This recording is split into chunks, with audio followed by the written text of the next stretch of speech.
nimadir bo'ldi, kotlonni qarash kerak. Ko'pchilik hamkasblarimiz mana shu katta bino oladigan bo'lsa, tavakkalchilik asosida ya'ni o'sha montaj jarayonlarini olib boradi.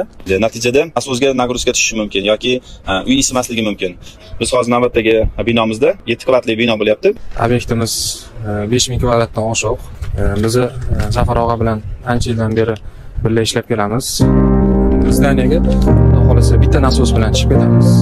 Bu bizni asosan mahsulotlar saqlanadigan xonamiz, alohida xonasiz har bitta tubalarni yuradigan joylargacha ko'rsatilgan. Bu mana butun boshli zdaniyani yonidan ko'rinish. Mana hali aytganimizda bitta steyakdan foydalangan.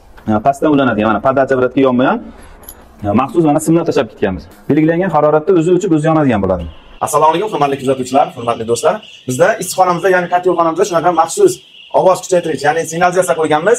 Mabodo isitish qozonimizda nimadir muammo bo'ladigan bo'lsa, suv davleniyasi, ya'ni bosim tushib ketadigan bo'lsa yoki gaz quvurda gaz kelmaydigan bo'lib qoladigan bo'lsa, shu holatda avtomatik holatda bizda signal beradi, xabar beradi. O'sha binoni qorovuli yoki ish yurituvchisi demak o'sha vaqt kelib holatni ko'rishi mumkin yoki o'sha xavfni bartaraf qilishi mumkin. Hozir bizda demak mana tepa generator bitta, ya'ni subshayt abashib, ya'ni xatolik bo'yicha ma'lumot beryapti deydi. Bizda hozir quvurimizni o'chirib qo'yganmiz, ya'ni gaz tarmog'idan mana o'chirganmiz, shuni hisobiga ovozli xabar beryapti. Yoki suv bosimi tushib qoladigan bo'lsa ham bizda xuddi shunaqa xabar beradi. Ko'rib turganingizdek, bu binomizda 3 ta 100 kilovatli kondensatsionniy Vaillant kompaniyasining kotellarni o'rnatganmiz va barcha tizim bizda avtomatlashtirilgan. Ya'ni VR71 tizimi barcha nasoslarni yoki o'sha triходовый klaplarni ochib yopib ishlatib beradi.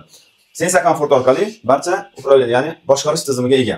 Bu orqali biz xona haroratlarini, ya'ni har bitta isitish qozonini alohida ishlatish imkonini beradi.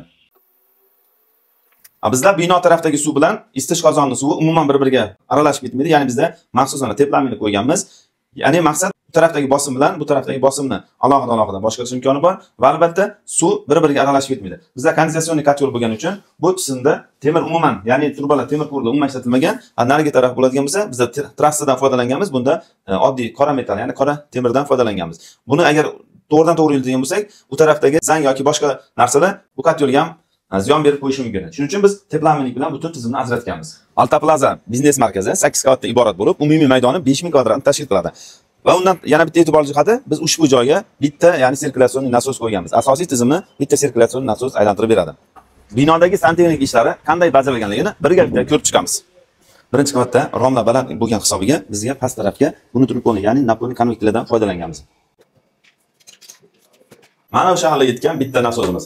Ikkinchi qavatdan to 8-qavatgacha bo'lgan radiatorlarni mana shu bitta Grundfos Magna 1 nasosi bemalol o'sha suvni aylantirib beryapti. Bizda ya'ni podacha apparatiga bitta nasos qo'ygan. Bunisi esa hozir ko'rgan napol, ya'ni monopolniy konvektorga bitta nasos alohida qo'ygan. Bu birinchi qavat uchun. Yerto'lamiz, ya'ni podvalimizga bo'lsa, topli pollar uchun maxsus triходовый nasoslarimiz qo'yilgan. Asosan buni hali aytganimizdek avtomatika boshqaradi. Barcha tizimni avtomatika orqali boshqariladi.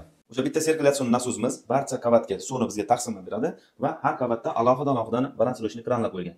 Ya'ni har qavatga qancha necha litr suv ketishini balanslovочный kran orqali biz to'g'rilab qo'yganmiz. Har bir qavat o'ziga xos qulaylik bilan ta'minlangan.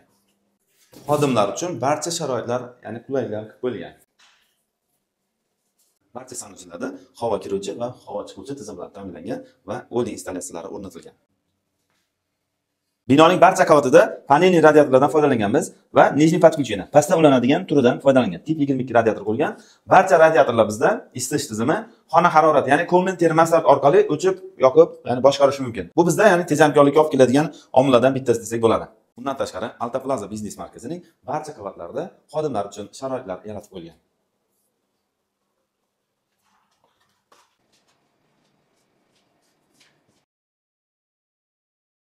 Aytmoqchi bo'lganimiz, loyiha bo'yicha qilinadigan bo'lsa, mahsulotdan ancha tejamkorlik erishiladi. Endi xona termostatlari va isitish qozonini avtomatika bilan qilinadigan bo'lsa, energiya samarador, ya'ni tejamkorlik yana ham yuqori bo'ladi.